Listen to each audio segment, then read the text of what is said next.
लोण्यासारखं अंतकरण असतं संताचं. आईचं रागवणं म्हणजे अंतकरण कठोर असणं असं नाही आहे. आणि ती जेव्हा प्रेम पाना पाजवते मुलगा शांत होतो. आणि ज्या ज्या मुलांनी आपल्या आईला सोडलं ना, ती किती मराठी कळते मला नाही माहिती तुम्हाला, श्रीमंत झाली, सत्ताधारी झाली, सुखी नाही झाली. याच्या बाबतीत मोठं उदाहरण देतो. जगात जेवढी मोठी माणसं आहेत त्यांचा इंटरव्ह्यू ऐका तुम्ही. कोण तुमचं दैवत आहेत ते सांगतात आई आम्हाला आवडते. बघा ना तुम्ही शिवाजी महाराजांचं जेव्हा चरित्र पाहता आई पुढे झुकत होते. ते आई साहेबाला सलाम करत होते झुकून. कोणापुढं? शिवाजी महाराज. आणि आईचं प्रेम मिळाल्यामुळं त्रिभुवनात नाव झालं शिवाजी महाराजांचं. आईचा आशीर्वाद आहे. आणि मुलगा मोठा झाल्यामुळं जिजाऊचं नाव झालं. मला अजून बोलायचं जिजाऊचं. आणि या दोघाच्या नावाने पैसे कमवू नका. या दोघाच्या नावाने समाजामध्ये अशांतता करू नका. पाप लागल तुम्हाला. समाज रक्षण केलंय त्यांनी आणि त्यांच्या नावाने समाजाचं भक्षण करू नका. तेढ निर्माण करू नका. याचं मूळ कारण आहे उद्धार करणारे संत आहेत, रक्षण करणारे राजकारणी. जर त्यांच्या नावाचा गैरवापर केला इतकं वाईट होतं महाराज तुम्हाला. कितीतरी तुकोबरायचे अभंग, कितीतरी, किती एक नाही कितीतरी. नरक शब्दाचा अर्थ मेल्यानंतर जाणं नाही बरं का. या आधुनिक लोकांना अजून नरक माहितीच नाही आहेत. हेच नरकात आहेत त्यांना काय कळणार आहे. अशांतस्य कुत सुखम भगवंत म्हणतात. जो माणूस अशांत आहे त्याचं नावच नरक आहे. ते ज्ञानेश्वरीमध्ये एक प्रकरण आलेलं आहे. जे पापी लोक आहेत, दुःख निर्माण करणारी लोक आहेत, अशांतता निर्माण करणारी लोक आहेत, हे नरकात कधीच जात नाहीत. मोठे आहेत ना. तुम्हाला माहिती का काही? ज्याचा व्यापार मोठा असतो ना ती माणसं कधी बँकेत दिसली का तुम्हाला? हे आपल्यासारखी माणसं लाख काढायचे, लाख घालायचे. आलं का वरचा मोदीचा पैसा ते बघायचं. लाईन. मोठे माणसं कधीच जात नाहीत. समजून घ्या, कधीच जात नाही बँकेवर. बँक त्यांच्याकडे जाते. त्यांच्या पैशावर बँक श्रीमंत असते, बँक जाते. तसं पापी माणसं नरकात जात नाहीत. नरक स्वतः त्यांच्याकडे राहायला येतो. एवढे मोठे असतात. ओवी महाराज ही ओवी आहे. मी फक्त मराठीतून सांगतो. पापे आपुले थावे जव करती मेळावे जिताची आघवे येती नरक. जिवंतपणे तो नरकामध्ये पडतो. मेल्यानंतर तर दुखी होईलच. तो जिवंतपणे दुखी असतो. बघा तुम्ही श्रीमंत माणसाची चेहरे जसे जसे म्हातारे होतात ना असे काळवंटात. महाराज मी मगाशी सांगितलं नकोच नकोच वाटतं. ओसलंय समाजाचं रक्त ओसलेलं आहे. भ्रष्टाचार केलेले आहेत, भेसळ केलेली आहेत. कणातून बाहेर निघते महाराज. शरीर पुष्ट होत नाहीत. व्हायचं असेल तुम्हाला संतांचा कृपेचा रस पाहिजे. विठ्ठला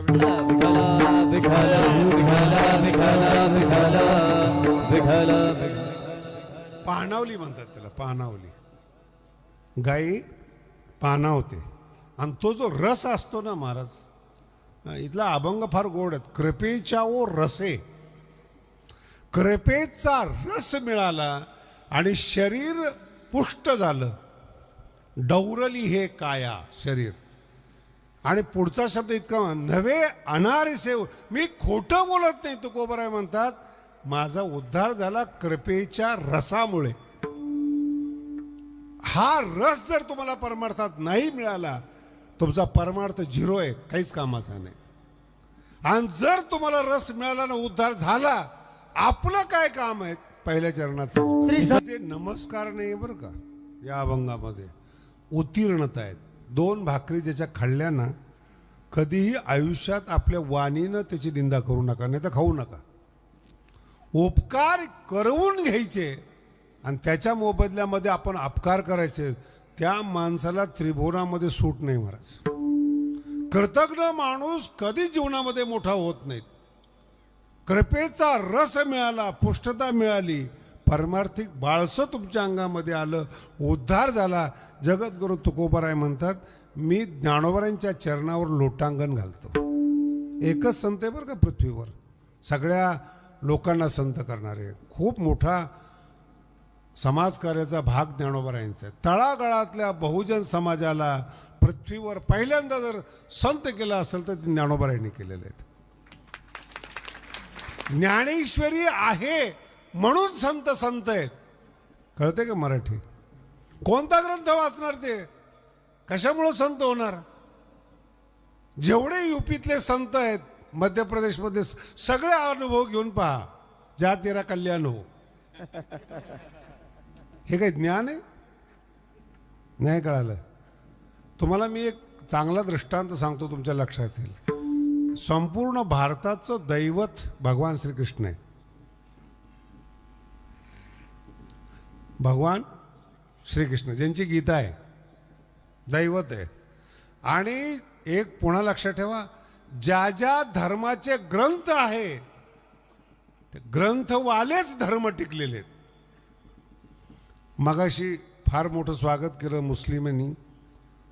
आपल्या गावात आहेत मुस्लिम समाज, आणि गडाला तर इतकं, प्रत्येक गावात या भागात जेव्हा वर्गणी होते ना, 4 मुस्लिम का होईना माऊलीसाठी ते वर्गणी देतात. त्यांचे आभार आहेत. परवा तुमच्या गावात शेजारी उक्कडपिंपरीला जो आंधळा मुस्लिम आहेत, त्यांनी ज्ञानोबारायला वर्गणी दिली महाराज. भगवान कठीण आहेत. आणि काय आहेत याचं कारण संत आहेत. देव आहे ना, बदलता येतो, बदलतात लोक. ज्ञानोबारांनी फार सुंदर लिहिले ज्ञानेश्वरीमध्ये. बदलतात. सोमवारी वेगळा देव, मंगळवारी, नागपंचमीला. आणि तुम्ही असे सज्जन माणसं आहात, कोणत्याच नेत्याला नाराज करत नाहीत. सगळ्याला म्हणतात तुम्ही आम्ही तुमचेच आहेत.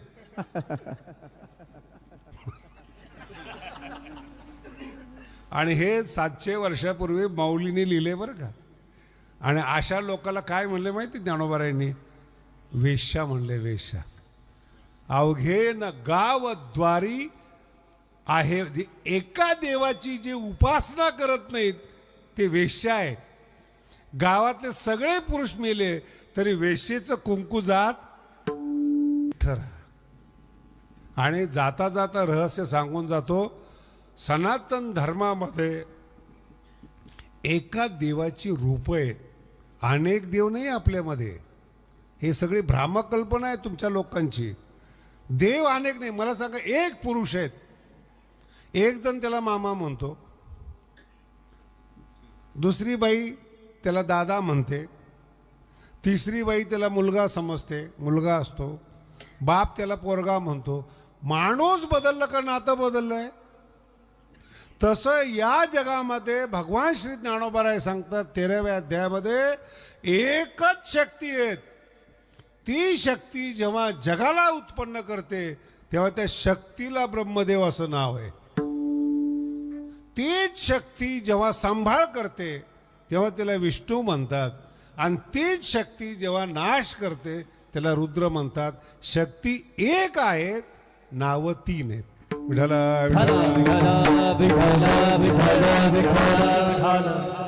ही भावना कुणाची? ही भावना कुणाची? कीर्तन ऐकता तुम्ही?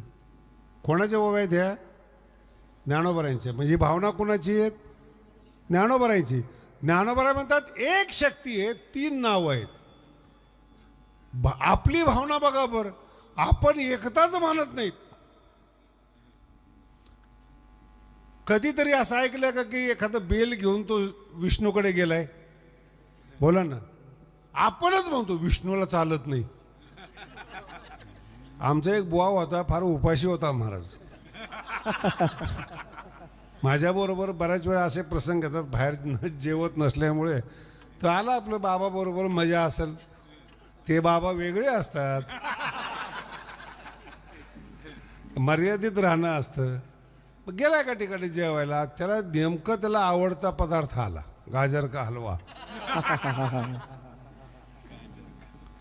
आणि मी जेवायला बसणार नव्हतो,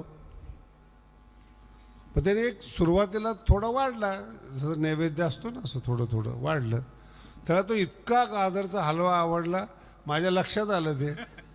मी म्हटलं बाई, त्याला गाजरचा हलवा चालत नाही.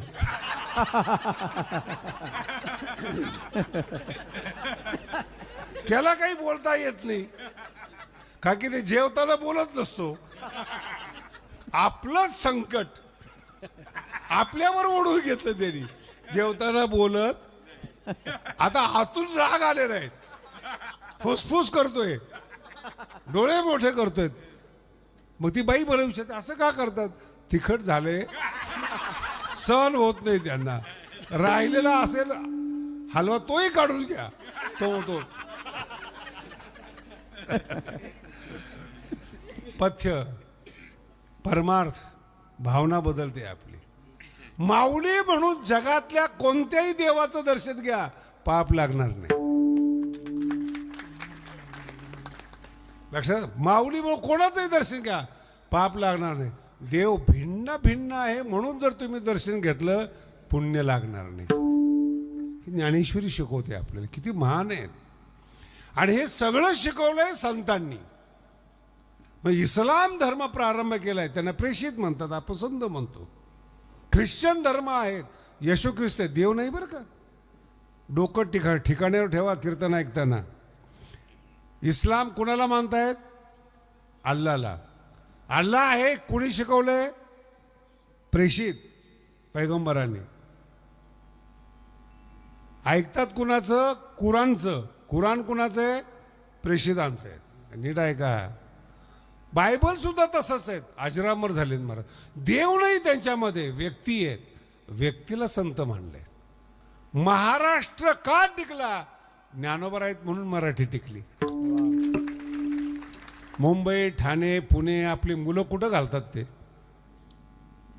इंग्लिशमध्ये. टिकवतील का ती पोरं मराठी? कीर्तनकार आहे म्हणून बरं आहे. शताब्दीमध्ये मी बोललो होतो आळंदीमध्ये, येणाऱ्या पुढच्या शताब्दीला म्हणावं लागेल, ज्याला मराठी येईल त्यांनी कीर्तन करा. एवढी परिस्थिती वाईट आहे. लोकांना मराठी कळेल ना, इंग्लिशमध्ये सांगावं लागतं, याला हे म्हणतात. हा असं आहे का? काय पतन झालंय आपल्या बौद्धिकतेचं. ज्ञानाची भाषा विसरली आणि अज्ञानाच्या भाषा बोलण्यामध्ये लोकांना आनंद वाटतो. माऊलीची भाषा ही ज्ञानाची आहे, ज्ञानमय भाषा आहे. ती विसरली आपण. नोकरी लागणारी पोटापाण्याची भाषा बोलून आपण स्वतःला गर्व महसूस करतो. किती वाईट आहे ही गोष्ट. म्हणून संत जीवनामध्ये महत्त्वाचे आहेत. धर्म कोणताही असो, इस्लाम असो किंवा बायबल असो किंवा सनातन धर्म असो, आपले ग्रंथ संतांनी निर्माण केले आहेत. महाभारत महर्षी व्यासांचं आहे. भगवंत लिहिले बोललेले आहेत, आपल्यासाठी ते ज्ञान आहे, ते त्यांनी सांगितलेले आहेत. म्हणून एक लक्षात ठेवा, भेदबुद्धी ठेवू नका. आणि जे भेद शिकवतात त्यांच्या पाया पडू नका. मग कोणाच्या पाया पडायचे आहेत? ज्यांनी उद्धार केलाय. श्री संताची माथा चरणावरी ही त्यांनी सांगितलं म्हणून आपण पाया पडतोय. महाराज जगामध्ये लांबून नमस्कार करतात, हरि ओम हरि ओम, ओम नमो नारायण. वारकरी तसं नाही करत. पाया पडे जन हे शिकवण आहेत श्री संताची. माथा चरणावरी जर ठेवला, त्या माथ्यातून गाथा जन्माला येते. साष्टांग हे करी कशामुळं? दुसऱ्या चरणात. उन्हाचा चटका जर बसला, त्यावेळेस सावलीचं महत्व कळतं.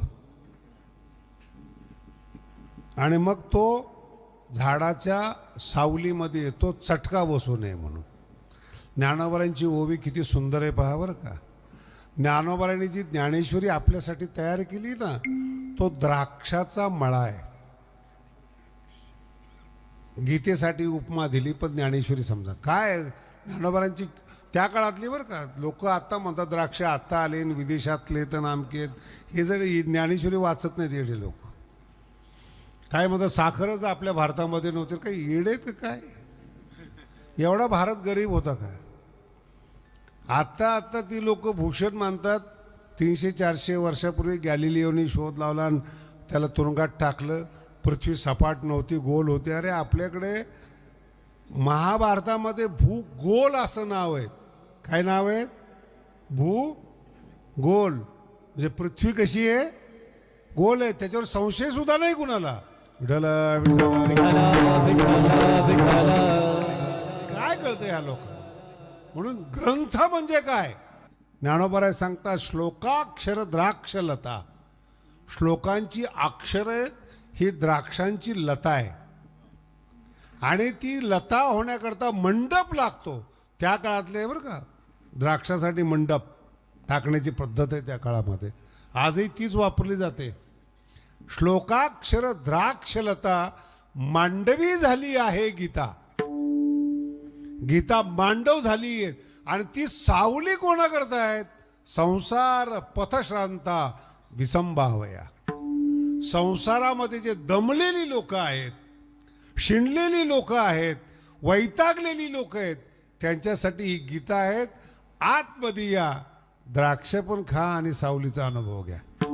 काय ज्ञानेश्वरीत मांडव झाली आहे गीता. संसार पथश्रांता. संसारातली दमलेली लोक जी आहेत त्यांना विश्रांती घ्यायची असेल तर ती ज्ञानेश्वरीचा मंडप आहे. अहो तुम्ही तर माणसं आहेत. नामदेव महाराज देवाला म्हणतात नामा म्हणे देवा. नामा म्हणे देवा. चला तया ठाया. विठ्ठलाला म्हणताय चला तया ठाया. विश्रांती घ्यावया आळंदीमध्ये. संतांच्या संगतीमध्ये विश्रांती असते. हे पक्क डोक्यात ठेवा. हे का बोलतो मी? काय काय असे विचित्र विंचू आहेत ना, संत जे समाधानी आहेत त्यांना एवढं सक्रिय करतात ते पण भटकतात.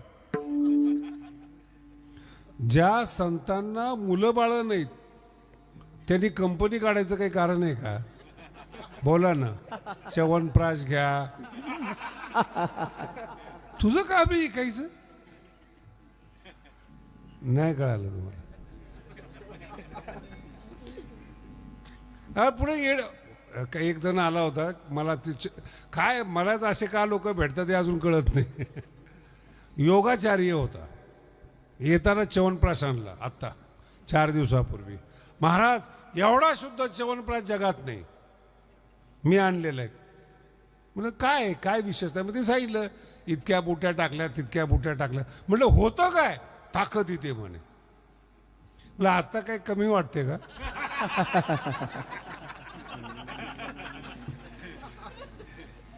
नाही म्हणे योग केला पाहिजेत आणि हे खाल्लं पाहिजे. म्हणजे नीट समजून सांग.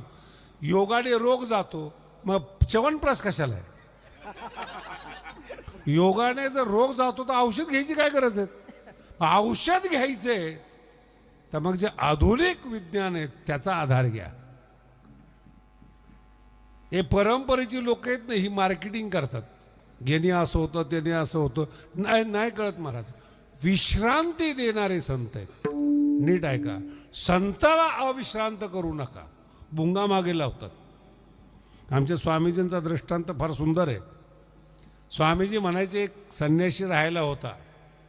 काहीतरी झाले भांडणं. आता ते भांडणं करतात म्हणून संन्यासी होतात ना. आळंदीला जाणारी मुलं वगैरे जर त्याचा विचार केला, अभ्यास केला, काही सण होत नाही म्हणून आळंदीला जातात. आणि जे शिकण्याकरता जातात ज्ञानेश्वरी कंठस्थ करतात. आणि जे ज्ञानेश्वरी कंठात ठेवत नाहीत ते काय सांगा महाराज. विश्रांती पावलो. पण पुढचा शब्द फार महत्त्वाचा. सांभाळा उत्तरी. एकदा लाभ झाला विश्रांतीचा, पण ही संसारात ही गचपण आहेत ना, पुन्हा ओढण्याचा प्रयत्न करतील. म्हणून मला पुन्हा सांभाळा. सांभाळा. नुसती डिग्री मिळाली, मोठी डिग्री मिळाली, याचा अर्थ असा नाही झाला की तुम्ही तुरुंगात जाऊ शकत नाहीत. तुरुंगात टाकणारे माणसं डिग्री पाहतात का? पुढं बोलतो. संत पण पाहतात का? संताची तर सोय चांगली होते तिथं आतमध्ये. सांभाळा उत्तरी. संत झालात, कर्तव्यता संपली नाहीत. उत्तरी सांभाळा, पुन्हा सांभाळा. का सांभाळा? तुमच्या योगाने, तुमचा कृपेचा रस प्याल्याने माझ्या अंतःकरणामध्ये प्रेम वाढलं. ज्ञानोबारांची कृपा रूपी रस अंतःकरणात गेल्यामुळे प्रेम वाढले.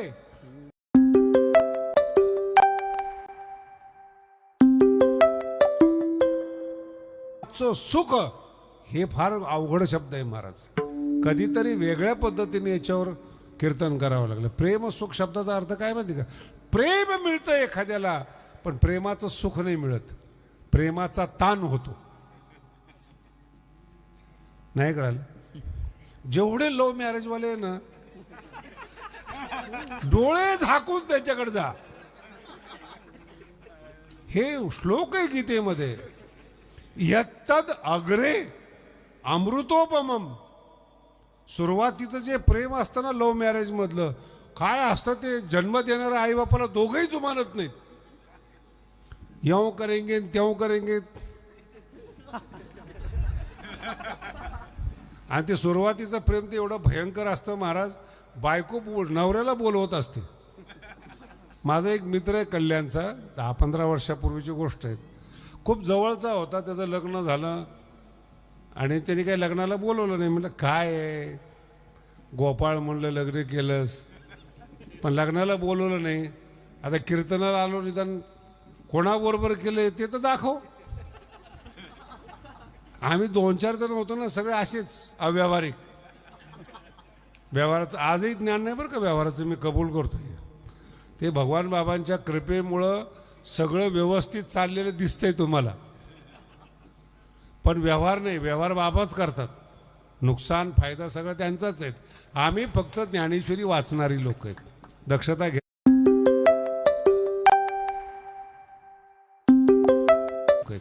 दक्षता घेणारी लोक आहेत ज्ञानेश्वरीची.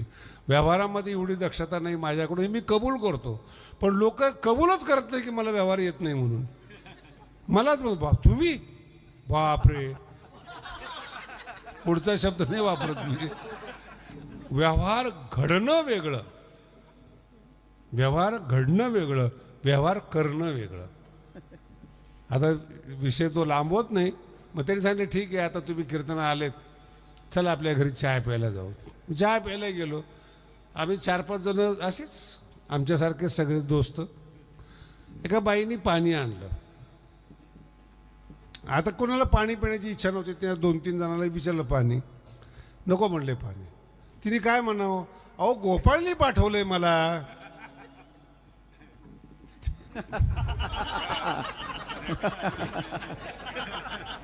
तुम्हाला पण आमच्यासारखा वेळ लागतोय. ती बाई काय म्हणली, गोपाळने पाठवलंय मला. आता दुसऱ्या पोराने गप बसायचं ना, तुम्ही बहीण आहे का त्याची? ती डोक्याला हात लावला तिने. ती म्हणजे तुम्ही कशाला आला तिथं? नाही म्हणजे आम्ही गोपाळला भेटायला आलो. अजून त्याची पत्नी बघायला आलो. अहो तो गोपाळ माझाच नवरा आहे. मराठी कळून घ्या. उद्धट बोलल्यामुळं तुम्ही अहंकारी आणि मूर्ख आहात हे सिद्ध होतं. मोठा माणूस आहेत, एकेरी तुम्ही बोलताय, नालायक आहात तुम्ही. तुमचे खानदान दाखवता. लक्षात ठेवा. विशेष करून भाऊच्या बाबतीमध्ये प्रचलित शब्द आहेत की भाऊ बाबाला असे असे बोलायचे. बाबाबरोबरचे लोक जिवंत आहेत असून कधीही भाऊ चुकीचं बोललं नाही बरं का. बाबाला माझा भगवान म्हणायचे, वामन भाऊ. कधी बोलले नाहीत त्यांना. कोणाला काय बोलावं एवढं तरी भाऊला समजत असेल ना. नारायणगडाचं वैभव भोगलेले भगवान बाबा, ऐश्वर्य संपन्न भगवान बाबा, त्यांना कसं काय बोलतील ते? पण हे जे हलकट लोक आहेत ते असा प्रचार करतात ना, या प्रचारामध्ये तुमचं अंतःकरण प्रकट होतं. तुम्ही मूर्ख आहात. संत एकमेकाला, याचा अभंग कोणता आहे? श्री संताचे माथा साष्टांग हे करी दंडवत, हा मान असतो. उद्धट बोललात, एकेरी बोललात, तुम्ही कोण आहात? मोठ्या माणसाचं मोठेपण कमी होतच नाही. तुमची खानदान समजते. विठ्ठल विठ्ठल. कोण आहात तुम्ही? संसारातली माणसं बोलतात. त्याला काल आम्ही अर्ध्या चड्डीवर बघितलं. मग तू कधी फुल चड्डीवर होतास? अरे तो श्रीमंत झाला, कबूल कर. पुन्हा आहे का? त्याचं वर्तमान कबूल कर, भूतकाळ पाहू नको. तुझा भूतकाळ बघ आणि वर्तमान काळ बघ. नोकरी लागत नाही तुला, तू त्याला नाव ठेवतो. नाही आमच्या देखतो आम्ही दोघं सायकलीवर असायचे. आता तो मंत्री झालाय, तू का नाही झाला? सायकलीवर, एका सायकलीवर डबल सीट बसायचे, ठीक आहे ना. तो गेला ना हेलिकॉप्टर मध्ये, तू अजून तिथंच आणि पुन्हा उद्धट बोलतोय. हे चुकीचं आहे. प्रेम आहे ना, प्रेम आदर शिकवतं. बघा तुम्ही, मोठ्या घराण्यातल्या बायका